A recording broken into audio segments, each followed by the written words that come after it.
Bonjour, je m'appelle Guillaume Balin et je vais vous montrer comment saisir vos variables paye directement sur Sealite. Pour saisir vos variables de paye, rendez-vous sur le menu Traitement mois. Dans ce menu Traitement mois, vous trouverez divers boutons, tels que la saisie des heures pour saisir vos heures supplémentaires, la saisie des éléments variables pour saisir vos primes, vos tickets restaurants, vos paniers ou autres éléments variables possibles sur le dossier, vos absences, les acomptes et un dernier bouton pour la validation des éléments variables. Commençons par les heures supplémentaires. On se rend sur le bouton Saisie des heures. On sélectionne le salarié auquel on veut affecter des heures supplémentaires.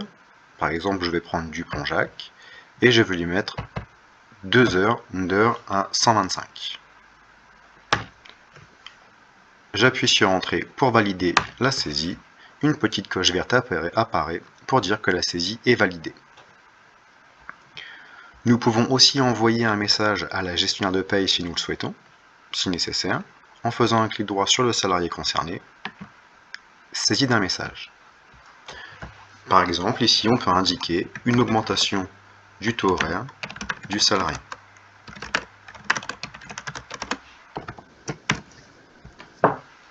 On fait sauver sur la droite.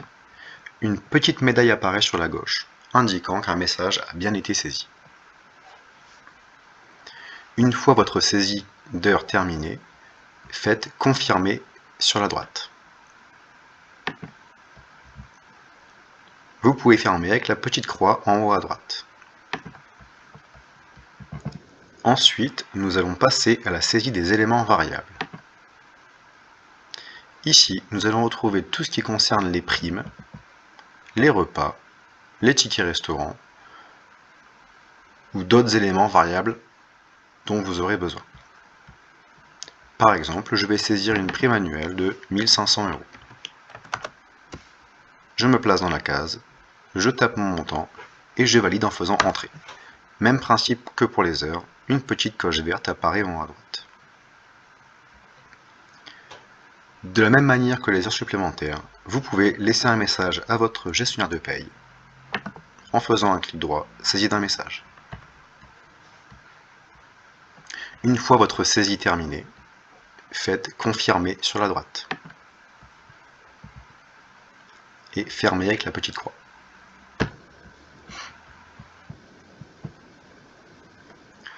Nous allons maintenant passer à la saisie de l'activité qui vous permet de saisir les absences de vos salariés. Je vais prendre mon premier salarié, je vais indiquer une période d'absence pour congé payé du 1er au 11. Je me place sur la date du 1er février, j'appuie sur la touche Maj de mon clavier et je vais me placer au 11 en cliquant sur le 11. Je relâche ma touche majuscule, une fenêtre apparaît pour ajouter l'absence et je choisis mon absence. Donc, les absences fréquentes apparaissent ici, je vais prendre mes congés payés et je vais appliquer. Automatiquement, il va sélectionner la période concernée et affecter les congés payés.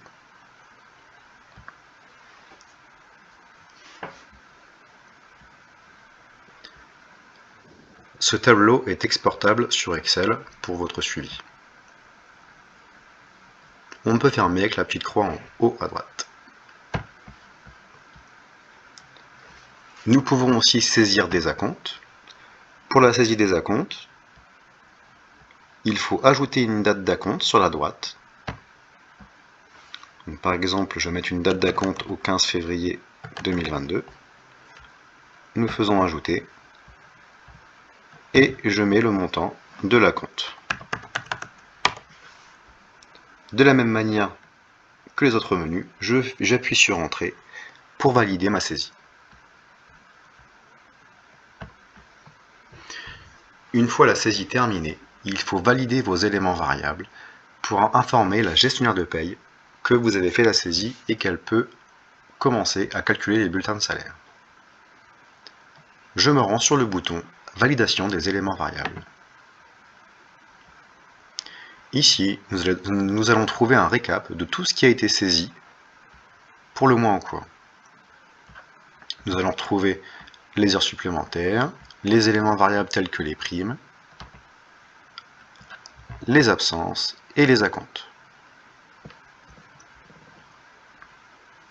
Si la haie nous confirme que nous avons bien confirmé nos primes et nos heures, et que nous pouvons donc valider nos éléments. Je tape oui dans la petite case et je clique sur lancer.